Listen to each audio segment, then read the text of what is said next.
Good morning, everybody. The December 17, 2019 School Land Board meeting will now come to order. First item on the agenda is approval of the minutes from our last meeting on November 19, 2019. After the board has had a chance to review and assuming no questions, comments, or objections, I could entertain a motion to approve the minutes for the record. So motion to approve. Second. Motion is made, seconded, and carries unanimously to approve the minutes.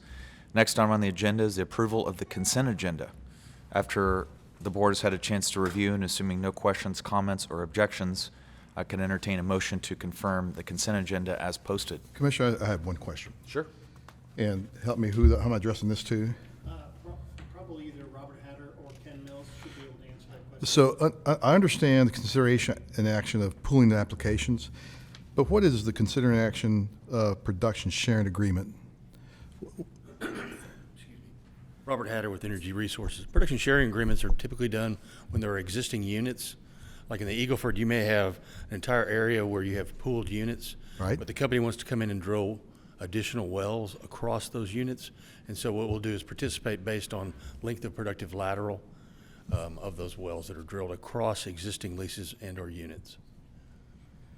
So we're just agreeing, we're stipulating as to our interest to our share of the production from those wells.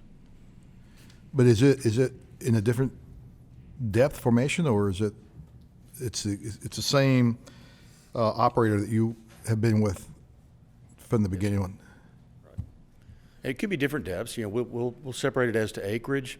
You know, we'll put limitations on how much acreage they can hold and on what depths they can hold. So they can't hold all depths. Right. It's just a single well. We'll put a limit. Typically, for horizontal well, it'll be 300 feet below the deepest depth reached by the horizontal lateral.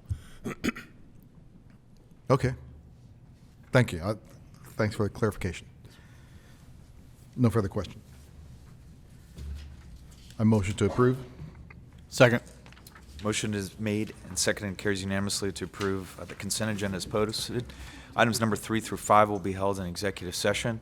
We'll enter into session pursuant to Chapter 551, Subchapter D, Section 551, TECO 71. Commissioner, I'm sorry. I believe that item 3 is going to be heard in open session. Sorry, I believe item 3 is actually going to be held here in open session, not closed session. That's the methane emissions policy. Sorry, I didn't mean Stand to interrupt corrected. you. Item number 3 will be held in open session. Mr. Mills will brief the board on this item. Good morning, Ken Mills. I'm the director of the oil and gas section in Office of General Counsel. I apologize if I'm either mumbling or shouting, but my head is so stuffed up I can't tell what my voice is doing today. So let me know. For many years, the Land Office, and by extension through pooling agreements, the Land Board, has had an emissions policy in effect. All of our documents require our operators to comply with all applicable state and federal laws. That would include any sort of prevention pollution legislation on either the state or federal level. Our documents themselves, especially the more recent versions of our oil and gas lease, expressly require operators to minimize venting and flaring. And as an economic incentive, our operators are required to pay for all production, regardless of whether they sell it.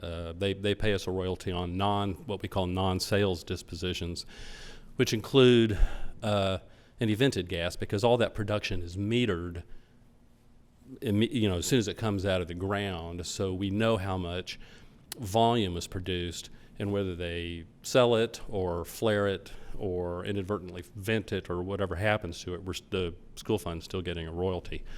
But the commissioner had asked us to gather those policies, as I say, that have been in effect in one way or another for a number of years into a single place for easier reference. And that today is what we've proposed, and this policy that restates a lot of what I just told you, which is that it's our policy that our operators comply with laws, that they comply with the provisions of our documents that require them to minimize pollution and to not vent or flare, certainly without permission, which flaring, they can go across the street to the Railroad Commission, but that's part of the the legal process that our policy would require them to comply with.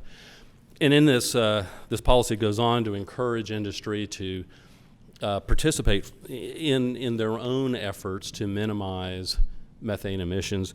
There is a group called the Environmental Partnership that it's an oil and gas industry group.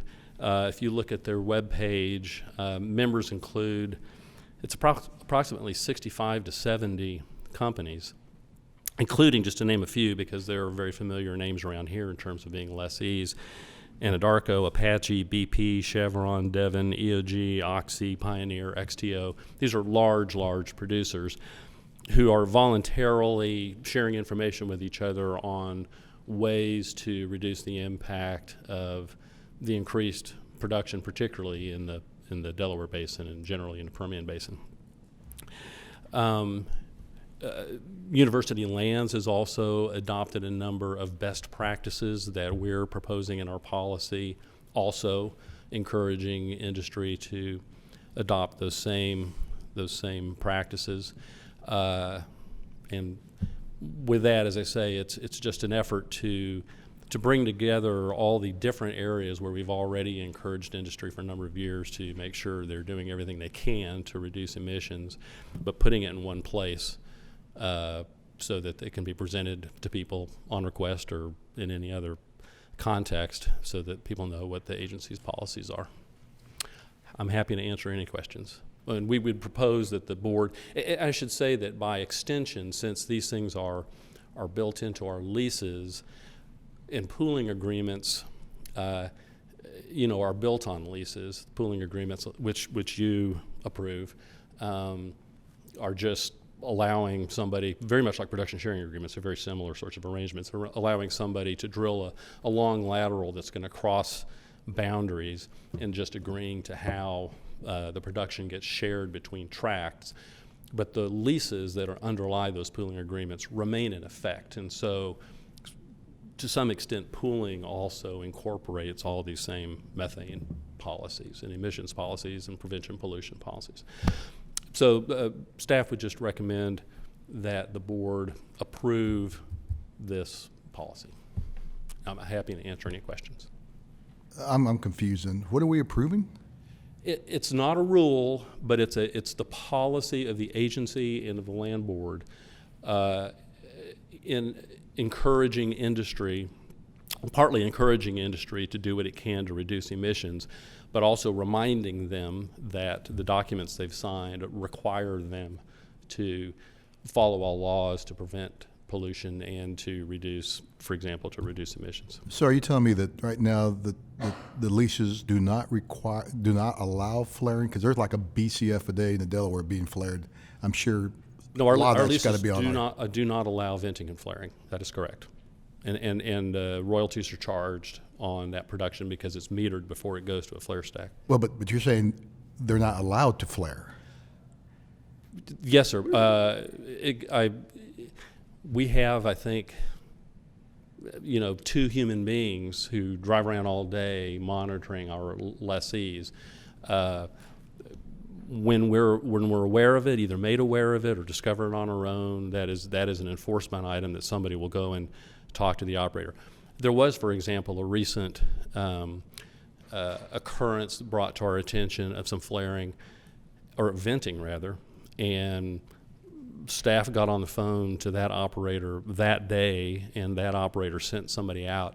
Because again, they're incentivized to do as little of that as possible because they're still paying you a royalty or paying a school fund or royalty for that production.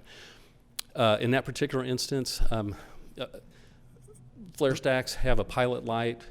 Yeah, but I could tell you right now at the market, given the differential to Waha, you're not getting anything for your gas anyway. I mean, so they have all the economic incentive to go ahead and flare and pay 25 cents on the MCF because they're producing crude.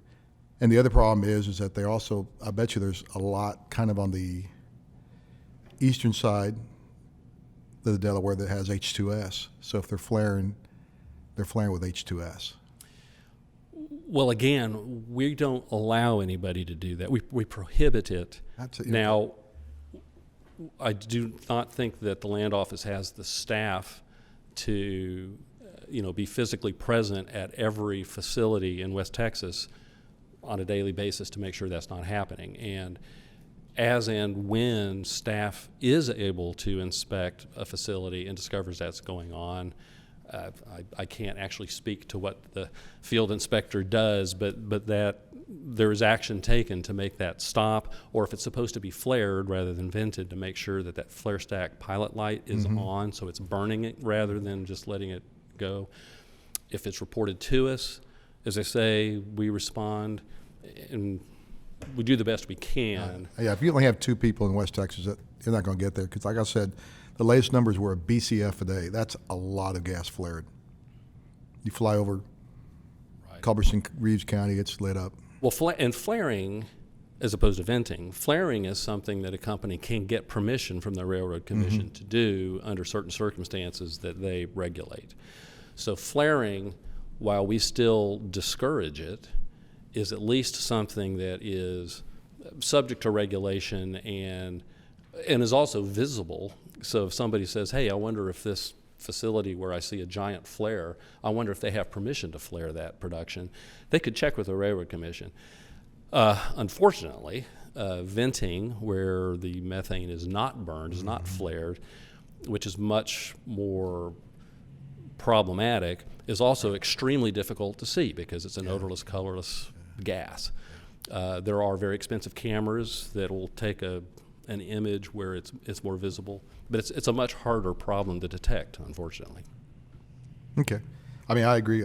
Minimize emissions. I'm all for it. No further question. May I ask a question? Sure. So if you're asking us to approve the policy that's stated here, right? Yes, sir. And then this is also a policy, but it's then also has recommended best practices. Yes, sir. So you're not asking for the recommended best practices to be a requirement. You just want those recommendations in there so people know that we recommend those. Yes, that's correct. Okay. It's just encouraging, and these are technologies that are going to continue to change. It would be hard to say, here are the things you have to do today if tomorrow somebody's got a better idea, but it's encouraging industry to keep looking and using it, whatever these are that work, to try to detect and limit. So if we approve this, how will this policy be used? It'll be used in lease negotiations to make sure people agree to the clauses in the lease, or how will this policy be utilized? Well, it's a fair question. Much of this policy is actually not the best practices, but much of the underlying, you have to comply with law, you can't vent or flare, that's already in our lease document. So it doesn't have to be part of the negotiation. People have to sign our lease form. So it's already in there. This is just if somebody were to say, well, gee, the Permanent School Fund is the largest mineral owner in the state, and you have a third of the mineral acreage in the Delaware Basin, which is a very active area. Are you doing anything to encourage your operators to reduce methane emissions? And we could say, well, yes, over here in our lease it says you can't vent or flare, and over here in another part of the lease it says you have to comply with all pollution laws. This just brings it all in one place where we could say, well, here's our policy that tells you where all the action items are on our side to address pollution in general and methane in particular. Okay, I get it. Gil, do you have any more questions? No more questions. Okay.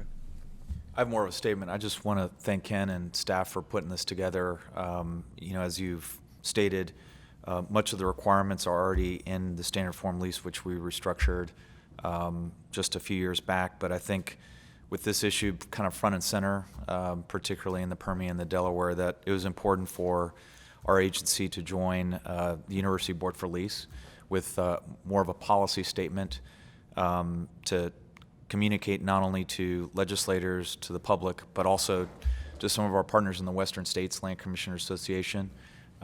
We have 23 members, and in combination we represent over 550 million acres that are constitutionally protected to endow public education in our respective states.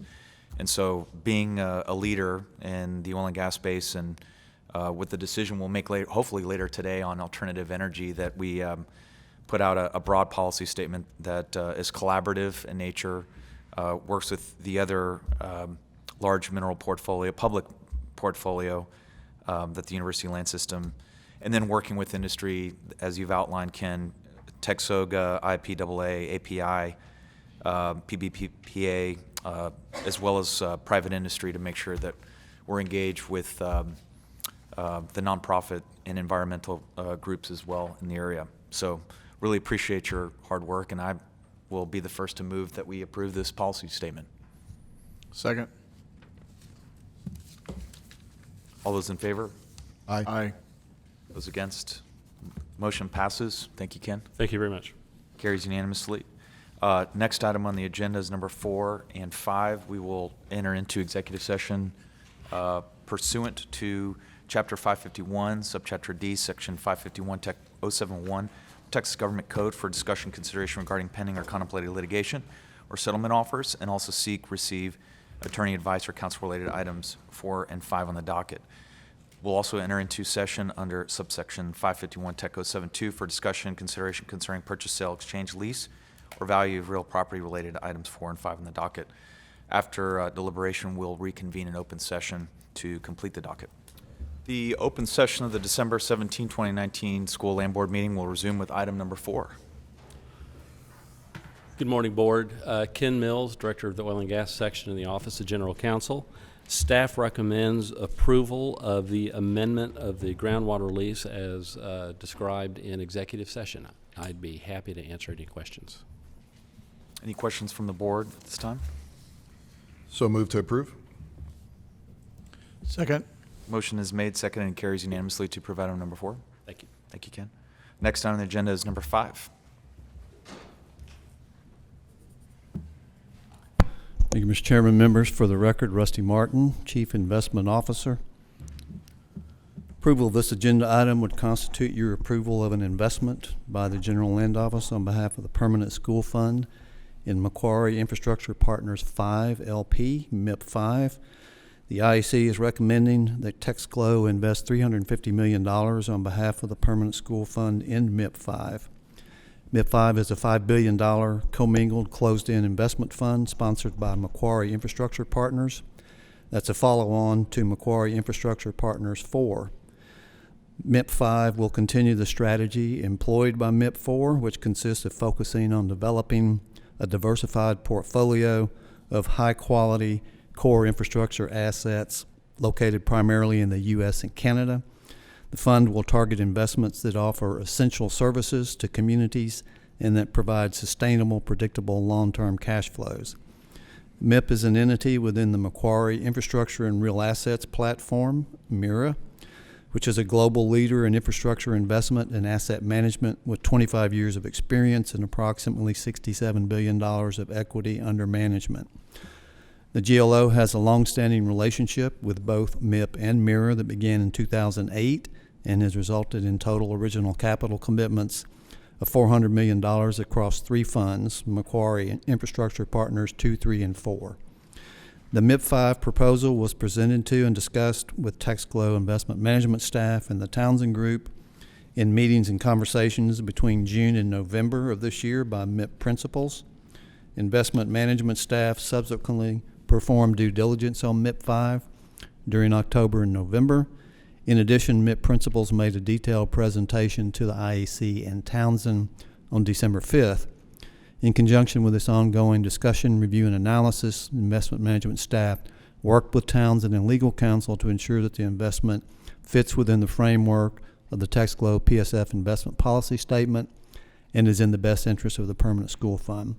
Therefore, the IEC recommends that the School Land Board approve the investment of $350 million in Macquarie Infrastructure Partners 5 LP.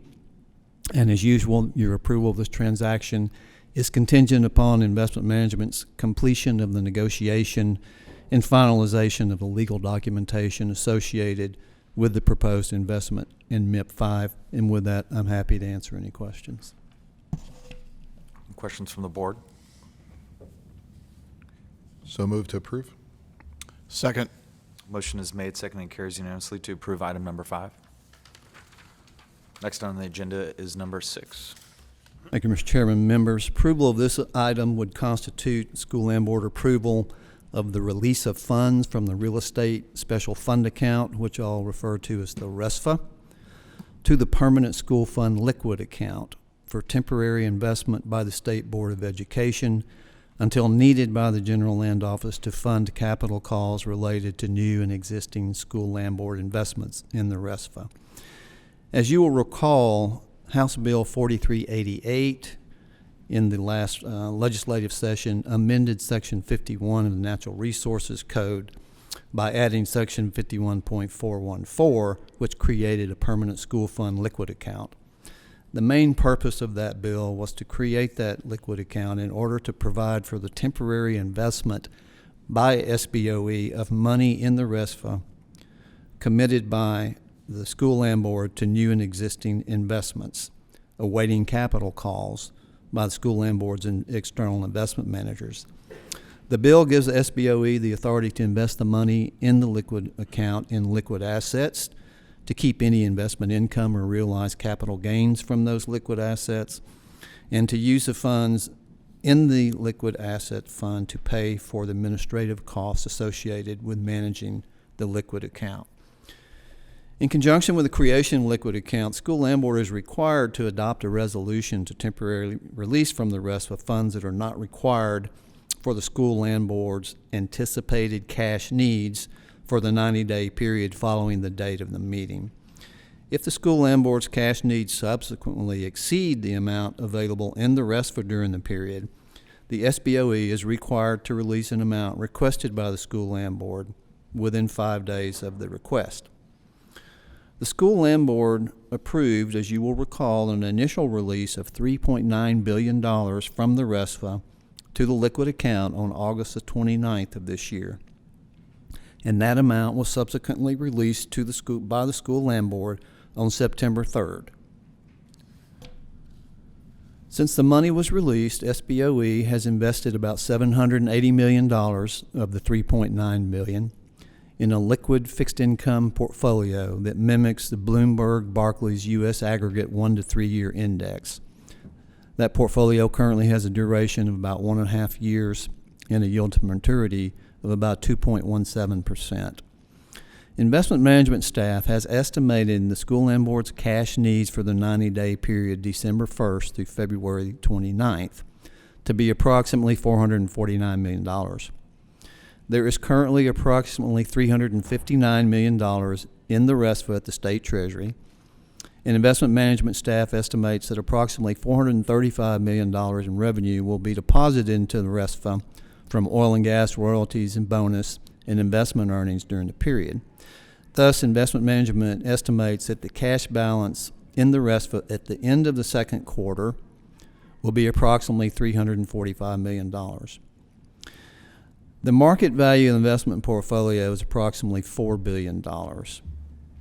Given the RESFA's revenue distribution history, maintaining a cash cushion of 5%, which is currently about $200 million, is a reasonable target for cash holdings. Therefore, investment management staff is recommending that the school land board release $145 million from the RESFA to the permanent school fund liquid account during the period December 17th through February 29th, and to retain the remainder to meet its anticipated cash needs during the period. Going forward, we will prepare and present new 90-day cash needs assessments and RESFA release recommendations for the school land board's consideration on a quarterly basis. Therefore, in accordance with the requirements of Section 51.414B Natural Resources Code, I recommend school land board release $145 million from the RESFA to the permanent school fund liquid account during the period December 17th to February 29th for investment by the State Board of Education in accordance with the provisions of Section 51.414 Natural Resources Code, and retain the amount remaining in the RESFA to meet school land board's anticipated cash needs during the period. And as I said earlier, we will repeat this exercise once a quarter at an appropriate board meeting, and I'm happy to answer any questions. Any questions from the board at this time? So when all this was done, I think it was SBOE, indicated the return that they thought they would earn on this. Is that right? They didn't promise it, but they just said, we think we can earn this much on it. Certainly, I'm not a historian, but I'll take a crack at Well. that. Initially, I think SBOE's position was that they could earn what they earn on their overall portfolio over time, if it was as they invested it over time, which I believe at that time was 7%. So the original observation that some legislative members shared in meetings was that in round numbers, they expected that SBOE could earn $200 million a year more than the state treasury was earning on that cash as it awaited investment. Basically, the state treasury was earning 2%. So the only way to, on a $4 billion portfolio, that means you would have to earn 500 basis points of incremental income. So the difference between 2 and adding 500 is 7%, which is SBOE's sort of long-term return. In order to do that, they would have to have that pool of cash invested in the same way that they have their overall portfolio invested, which is not necessarily the most appropriate way to invest that cash, because we do have cash calls coming out of there, and we don't control when that money is called. So theoretically, we could need to call all of it at once. So the answer to your question is it's probably more appropriate to look at what they are actually doing, which is they are feeding in investments into shorter duration, high quality, fixed income type investments that are going to provide a liquidity necessary if we do need to make large cash calls. So at some point, maybe quite a bit further into the future, that may change, and they may reach a point where they could evolve that cash into the same composition as their overall portfolio, but I just don't think it's likely because the money is going to be called. Yeah. We have a It's going to be called. So it's more likely that it's going to be in a short duration, high quality, liquid, fixed income portfolio. And then the question will just be, how do they do versus the state treasury? And I don't have an opinion on that. Thank you. That was helpful.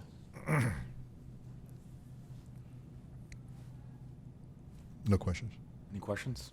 Additional questions? So move to approve? Second. Motion is made, seconded, and carries unanimously to approve item number 6. Thank you, Mr. Thank you, Chair. Rusty, for the recommendation.